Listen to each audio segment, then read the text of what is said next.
who is 45% available, but should not be. He was on my love list last week. 3 touchdowns last week. 3 touchdowns last week on my love list. Why, Jay? Why do I have to be so smart? Why do you have to be blessed with these? Why? To predict? Why? It's a curse.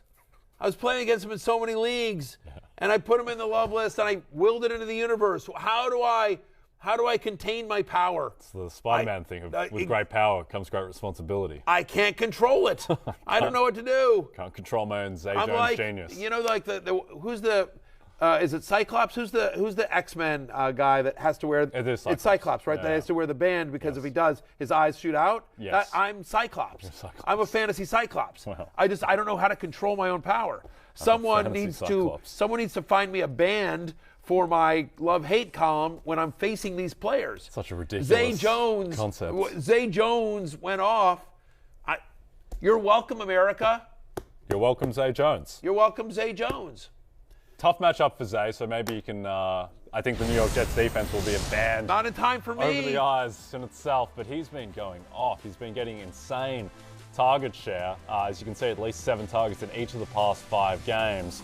4 of those games have been excellent. Tough game against the Lions. That was just, I think, just throw that game out for the Jags. That was a mess all around, but keeps it cooking against Dallas with 109 yards and 3 touchdowns. And look, even with the tough matchup against New York in the rain, against Sauce Gardner and DJ Reed, I still think you have to start Zay Jones at this point. Look, 1,000%. I mean, look, the full screen you just saw was since week 10.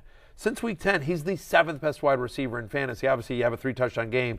That helps quite a bit, but almost a 27% target share with an emerging quarterback that looking like that franchise guy, and it's a run game that hasn't really gotten off the ground. They're having to throw. Their defense is bad, so they're keeping in positive game script, to your point. Rainy weather expected in New York. They're facing the Jets, who probably aren't going to be putting up a ton of points with Zach Wilson under center. To your point, it's 38.5 is the total in this game. But he's been so good. He definitely needs to be picked up at least, because he's still available in over 40% of Yahoo leagues, about 45% available. I wish I wasn't so smart. Yeah. I wish I could just rely on my good looks. It doesn't seem fair that, I'm boyishly handsome and brilliant. Like, leave something for the rest of you. You know what I mean? I feel bad. I apologize. It's not fair. Should we leave some for Drake London? Who's the next name on the list? Also boyishly handsome, Drake London. Also boyishly handsome. Anyway, so Zay Jones, sure. Let's move on to Drake London. Yeah.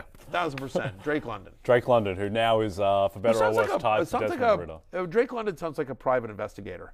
It's a great name. It's a great name. It's a better name than his fantasy production. Yeah, I mean, his name has won the head-to-head matchup there. Drake London, PI. Yeah. Like, that guy can take my case. Yeah, kind of Drake London, kind of lead of CSI New York. Yeah, you can totally. That's a great, it's a great sort of detective name.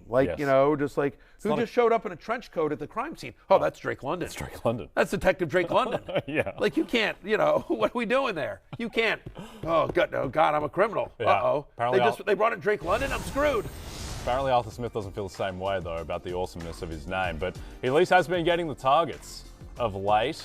12 targets against the Steelers, 11 against the Saints, but I think his ceiling is still capped by the Desmond Ridder experience. But you're by the way, that show, which airs on Tuesdays on CBS, is called London Calling. Detective Drake London. Yeah. Like, that's a CBS show, right? It's exactly like, feels right. It's probably like between Blue Bloods and one of the 8 billion NCISs. Yes. Feels like that's where it rolls there. Somebody get Dick Wolf on the phone. This feels like this is something he could produce as well. Available. Yeah, exactly.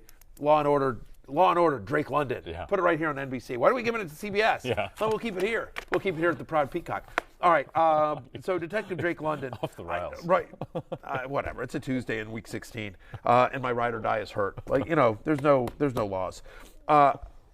If there's a positive here, I thought he had more production in a tough matchup against New Orleans with Desmond Ridder than I think we've seen in quite some, So, look, 72% of Atlanta's receiving yards in Week 15 went to Drake London. He's available on 44%. Let's whip through a couple of these names very quickly. Jahan Dotson of my red-hot Washington Commanders. You're not going to be able to run against San Francisco. You're going to have to throw. So Dotson now has back-to-back games with 6 or more targets and a touchdown. They're going to have to throw against the Niners. Elijah Moore, we sort of already mentioned.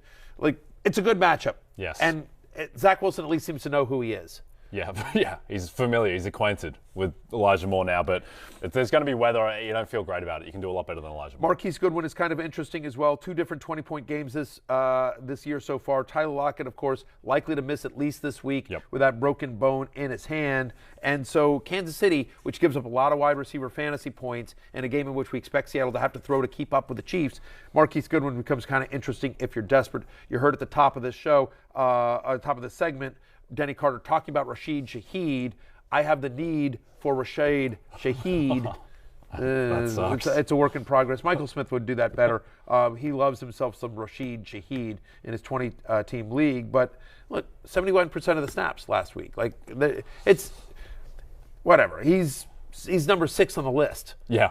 That's I mean, fine. you know, there's a reason. I think that the fact that we're bringing up Rashid Shaheed, and quickly we can talk about KJ Osborne. KJ Osborne not really going to buy into last week. I think he can probably do better and more reliable than KJ Osborne. We're going to go to break. Okay. When we come back, we're going to talk some quarterbacks. We'll get in some Gardner Minshew.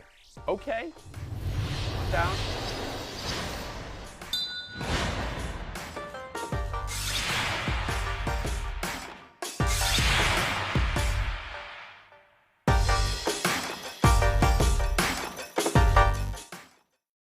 Hey, it's Matthew Berry from NBC Sports and RotoWorld.com.